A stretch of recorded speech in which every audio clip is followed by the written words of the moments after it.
आप सभी को जैमसी की।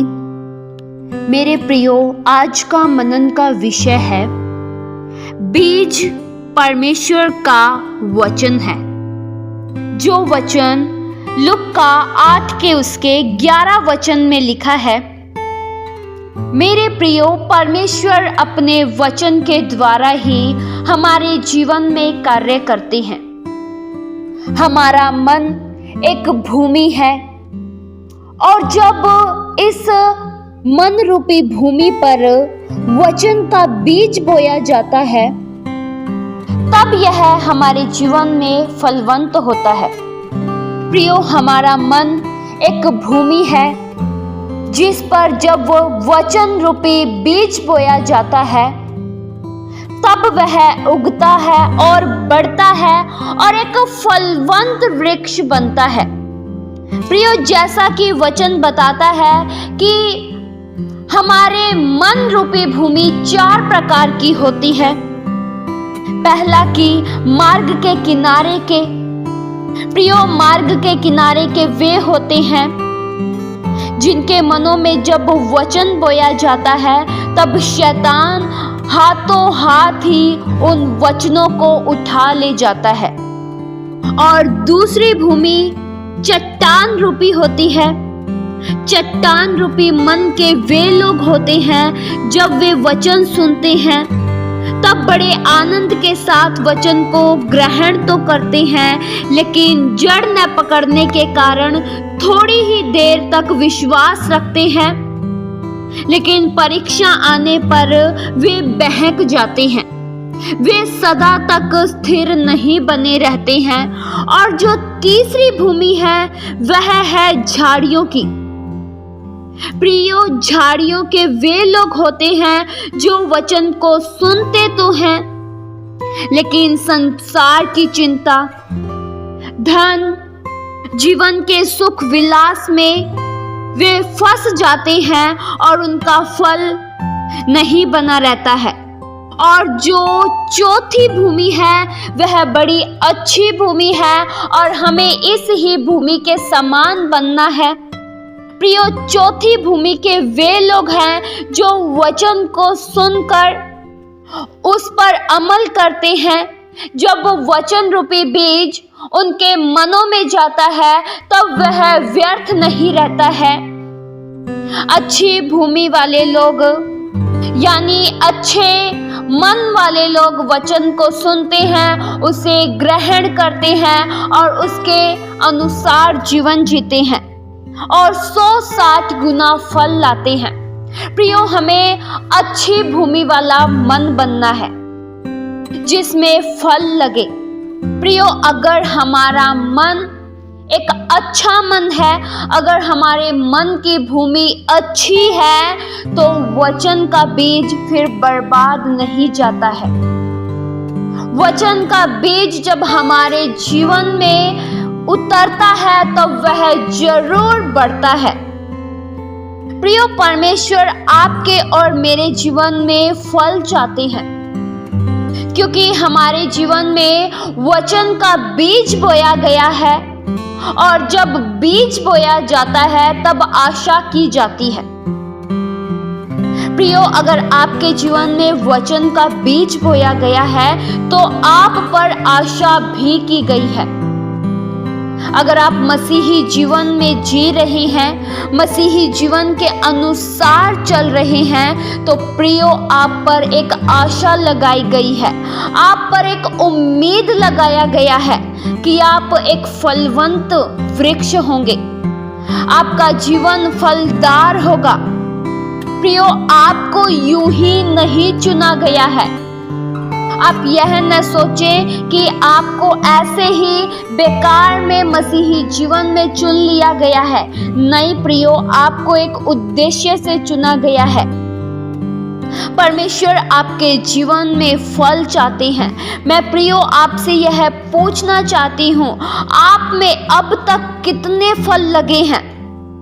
हो सकता है आपको मसीही जीवन में चलते हुए कई वर्ष बीत गए होंगे, पर प्रियो फल कितना है?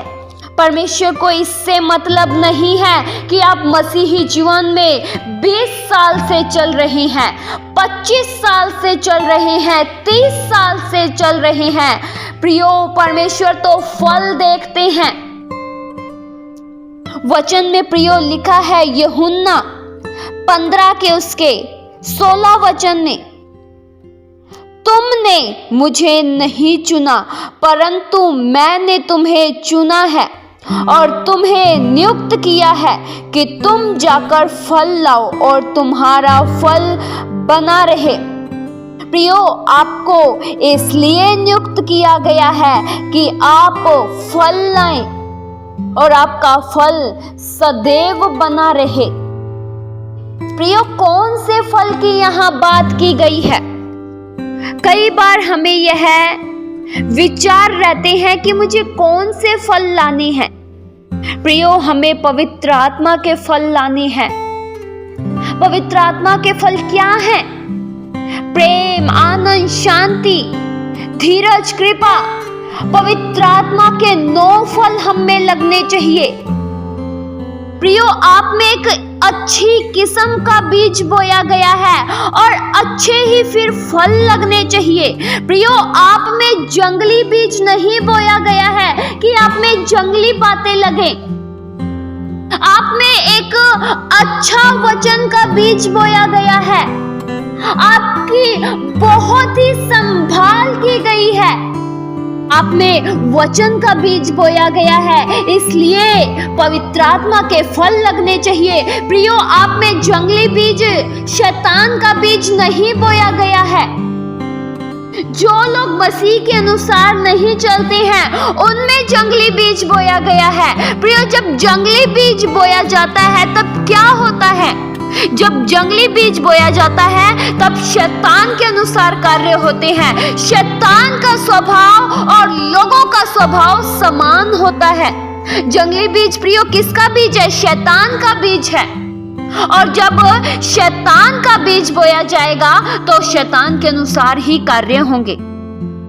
प्रियो, दुष्टता करना, चोरी करना, हत्या करना, व्यभिचार करना, ईर्ष्या करना, नफरत करना, ये सब जंगली बीज है। प्रियो, आप में यह नहीं बोया गया है। आप में नफरत नहीं बोई गई है, बल्कि आप में प्रेम बोया गया है। आप में अशांति नहीं बोई गई है, आप में शांति बोई गई है। प्रियो, जो आप में बोया गया है वह फल भी तो नजर आने चाहिए। अगर प्रियो एक वृक्ष में फल है तो वह लोगों को वृक्ष जरूर दिखाई देता है। अगर एक सेब के वृक्ष में सेब लगे हुए हैं तो उसमें सेब जरूर दिखाई देगा। प्रियो, अगर आप में मसीही जीवन के फल लगे हैं, पवित्र आत्मा के फल लगे हैं, तो वह केवल आप तक सीमित नहीं रहेगा। आपके आसपास के लोग, आपके मोहल्ले के लोग, आपके नजदीकी के लोग आपके जीवन को देखेंगे और कहेंगे वास्तव में इसमें प्रभु यीशु मसीह का स्वभाव है, वास्तव में इसमें वचनों के अनुसार जीवन है।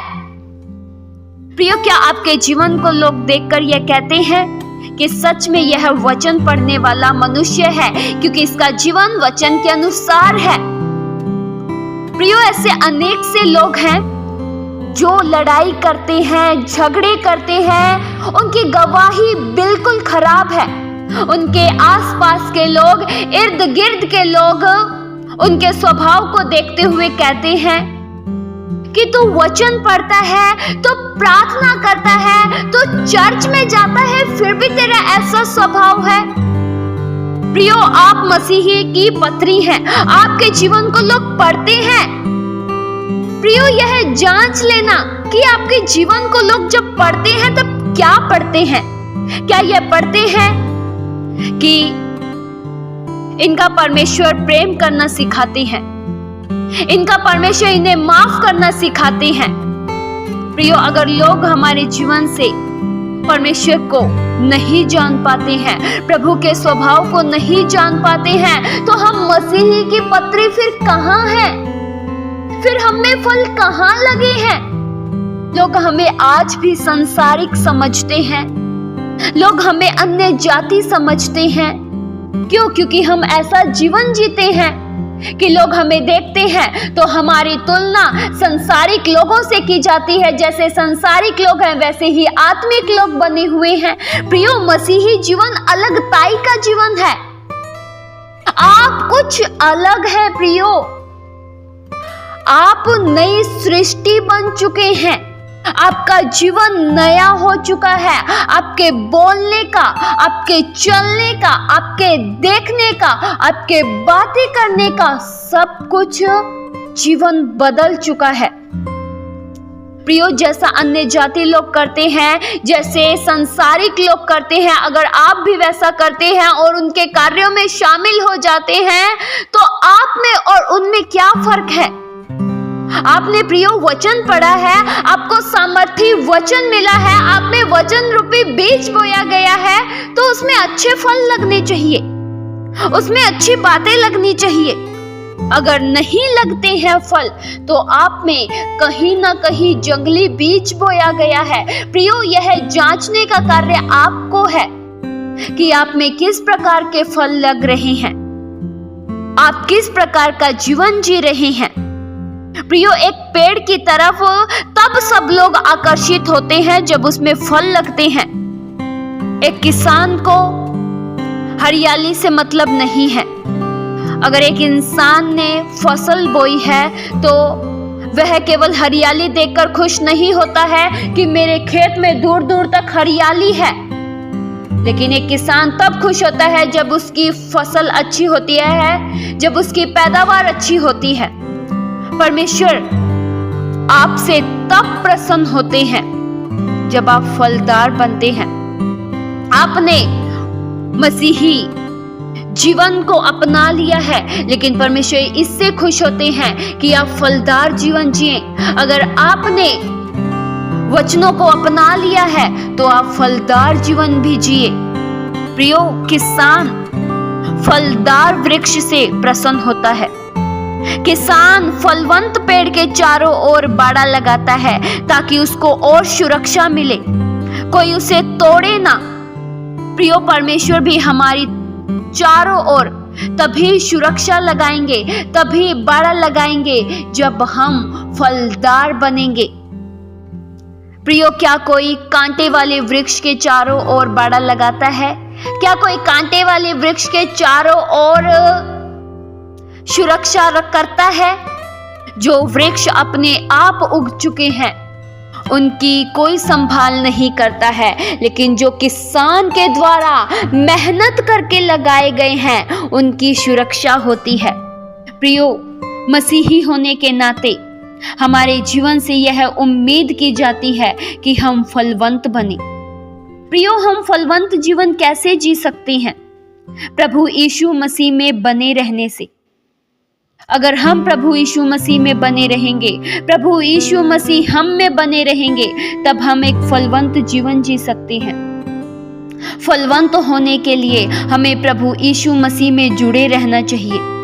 इसलिए मेरे प्रियो, एक फलवंत जीवन जिए, क्योंकि परमेश्वर हमारे जीवन में फल चाहते हैं। इस वचन के द्वारा परमेश्वर आप सभी को बहुतायत सी आशीष दें। आइए हम प्रार्थना करें। हालेलुया। स्वर्गीय आसमानी पिता परमेश्वर, हम आपका धन्यवाद करते हैं प्रभु। आपका वचन रूपी बीज हम में से हर एक के जीवन में कार्य कर सके, हम में से हर एक का जीवन फलवंत बन सके, हम में से हर एक जन 100 गुना फल लाए, हम एक अच्छे फलदार वृक्ष कहला सके, हमारा जीवन पवित्र आत्मा के फलों से भर जाए। हम पर जो मेहनत की गई है वह मेहनत बेकार न जाए। प्रभु, हम सदैव आप में बने रहे, आप में जुड़े रहे प्रभु, क्योंकि आप में ही जीवन है। आपके द्वारा ही हम शक्ति पाते हैं, आपके द्वारा ही हम सुरक्षा पाते हैं। हमारे जीवन में प्रभु कार्य कीजिए कि हम आत्मिक रूप में बढ़ते चले जाएं। हर बातों में प्रभु हम आपका धन्यवाद करते हैं। ये प्रार्थना प्रभु यीशु मसीह के जीवित पवित्र नाम से मांगते हैं। सुनो और कबूल करो पिता, आमीन।